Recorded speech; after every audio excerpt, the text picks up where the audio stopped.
Hey guys, Tom Barclay here. I'm just on my way to Tottenham for the press conference that previews the massive Elfsborg game in the Europa League. But I thought I'd just do a quick video regarding a question that has been asked by fans and people within football right now. A question that I sort of addressed in a piece on Tuesday in the newspaper.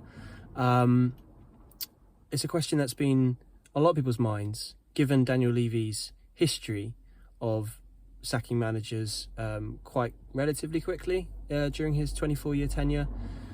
Definitely before the situation where Tottenham currently find themselves under Ange Postecoglou. Historically, a manager may well have gone by now, but obviously he's kind of bucking that trend at the moment by sticking with Ange and keeping the faith, so far at least, despite the team's league form being horrendous and dropping down to 15th. We know obviously there's injuries and that'll come into it, and obviously they're still in Europe and the cup competitions, and there is a chance for it to turn round. But even so, I think a lot of people were kind of slightly surprised that he's resisted the urge to make a change, because that's what he has definitely done in the past.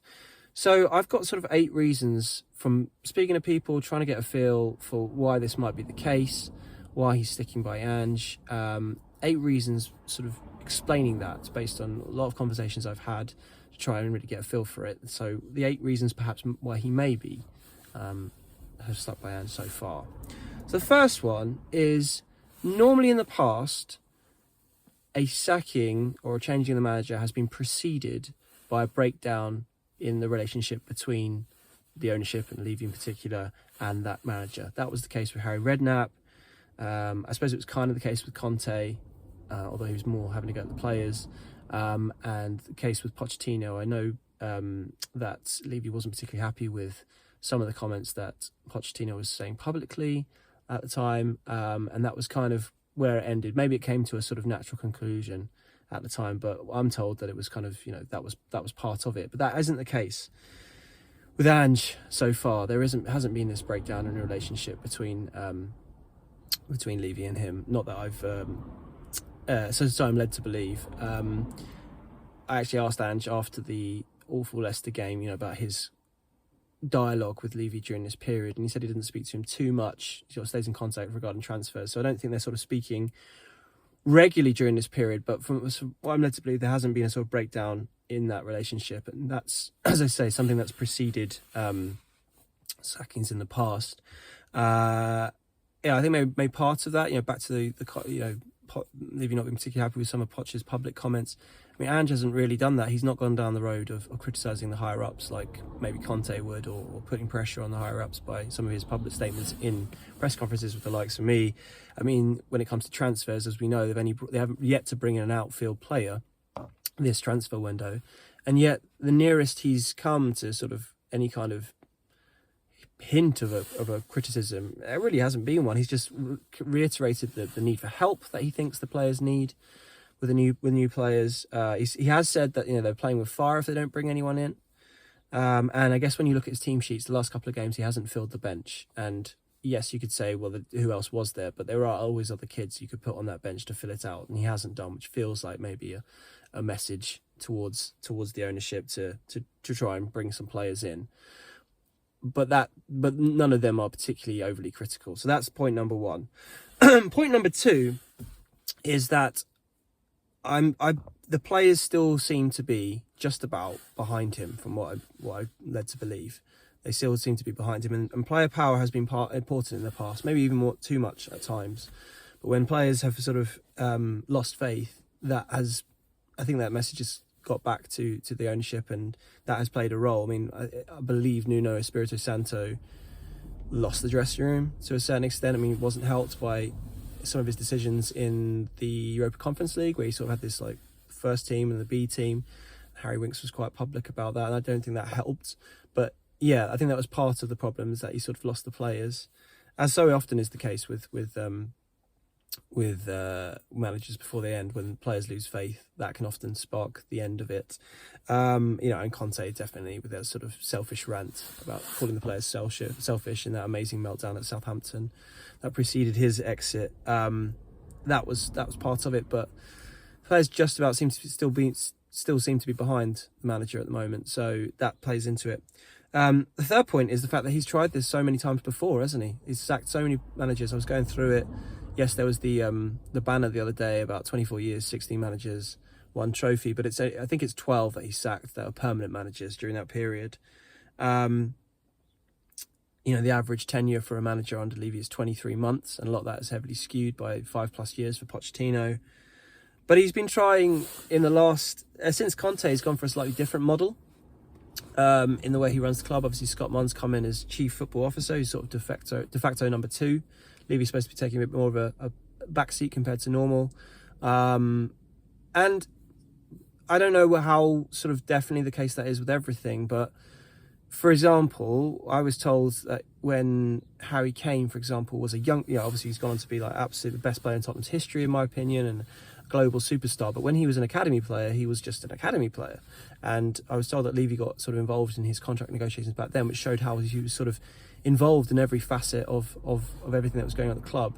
Whereas now, I don't think he'd be involved in academy sort of negotiations in the same way, which shows that maybe he's taking a step back to a certain extent. And he's maybe delegating a little more than he used to. People like Rebecca Capelhorn, who's underneath, who's his director of football admin and governments, Johan Lange, the technical director. So there's a bit more of that of late. And like I say, trying something a bit different compared to years gone by, given that it hasn't really worked in the past. The results sort of speak for themselves with 1 trophy. So perhaps that is a reason why they're haven't gone down this route again. Number 4 is an understanding of the awful injury situation for Postecoglou. I mean, that's something that's come up quite regularly during this period, where every time he has a bad result, the questions sort of are out whether he will still be the manager or not. And that has been a consistent theme, is that there's an understanding of the injury situation. Obviously, Van der Ven was training yesterday, so starting to get some of his players back at the moment. But, every game it seems at least sort of double figures of senior players who are out at the moment. And that is that there's an understanding for that, apparently. Number 5 is also kind of led to that is the fact that they're still obviously in the cup competitions, Carabao Cup semi-final, only through to the next round of the FA Cup, but they're still in it. And obviously Europe, with the Southport game being pretty huge, which can still lead to success this season, at least in those competitions, particularly given the fact that Tottenham haven't won a trophy in so long. Europe is really, really big. Not only is it a chance to win a trophy, but also a route back into the Champions League, which, as we all know, through the league, that's pretty much over, or definitely over, isn't it? So whilst that remains a possibility, it's not like it will definitely save him, but it's been a factor. Number 6 is just how hard it would be to hire a replacement as well. I mean, just consider how long it took to hire replacements for Antonio Conte and Jose Mourinho particularly. I mean, that whole process, which ended up with Nuno when everyone knew he was sort of 5th or 6th choice, it sort of took forever, didn't it? All throughout that summer. It shows you even in the summer when the season's finished, how difficult it can be, or how difficult it's been in the past for Tottenham to hire a manager. So trying to do that mid-season, particularly with even if you could even if you could convince someone that you really liked, like an Andoni Iraola at Bournemouth, you're still going to come into the same issue in terms of injured players. So that might be a factor too. The 7th point, and fans might find this a bit ironic given they haven't signed any outfield players, have only brought in Anton and Kinski so far, but the fact that this is a transfer window right now may have an impact as well, because it is very hard to sign players when you haven't got a manager, because they don't know what the sort of future holds and what they're coming into, I suppose. And so despite having not brought in anyone yet, outfield players wise, they are trying. So I'm led to believe they are trying. Whether that happens or not, whether they bring anyone in, we'll wait to see. But they are trying, and it would only be made harder if there was no manager at the top, even if there's a lot of sort of question marks over the manager's future, which maybe that impacts trying to bring players in as well. But I'm told that will make it even harder if they didn't actually have a manager in place. So that could be part of it. And then the final point is, if he sacked the manager and went down the same route as he's done before, the anger of the fans, which to be honest is already, so it seems to be mainly on him and the ownership, would only crank up to the next level. There wouldn't be anyone else to sort of focus on. It may already be there. I mean, I was at the Leicester game and I didn't hear any Ange out sort of criticisms, even though the performance, I think the manager could be criticised for it, particularly the way that they chucked it away in the second half, injuries or no injuries. But it was all focused on one man, Daniel Levy, and you could argue that we've already reached that stage. But if he goes and does what he's done before, then that could only happen more. You'd think that would only intensify. It depends whether he'd be bothered by that. I'm not sure. He's from everyone that you speak to that have sort of worked with him and know him, he's renowned for his very, very the thickest of skin. So whether it would bother him or not, I don't know. But that could be part of it, I suppose. Maybe less so with that one. I don't know. Anyway, those are 8 points that I believe, having spoken to lots of people, about why he has, like I say, bucked the trend that he's had in the past. Doesn't mean that patience will last forever. We'll see where it goes. I'd heard a few weeks ago that that he would Ange was being given at least to the Liverpool game, because there's a chance of getting to the final. We'll see if that plays out or not. But obviously before then, he's got a pretty crunch game against Elfsborg. A victory there puts them through to the top 8, straight qualification to the last 16, meaning no pesky playoff in February. Given the amount of players they've got out, just injured still, that'll be pretty huge. So we'll see. Anyway, I'm going to do a video after the press conference, but I thought I'd do this for now because it seems quite relevant and something a lot of people are talking about. Cheers, guys.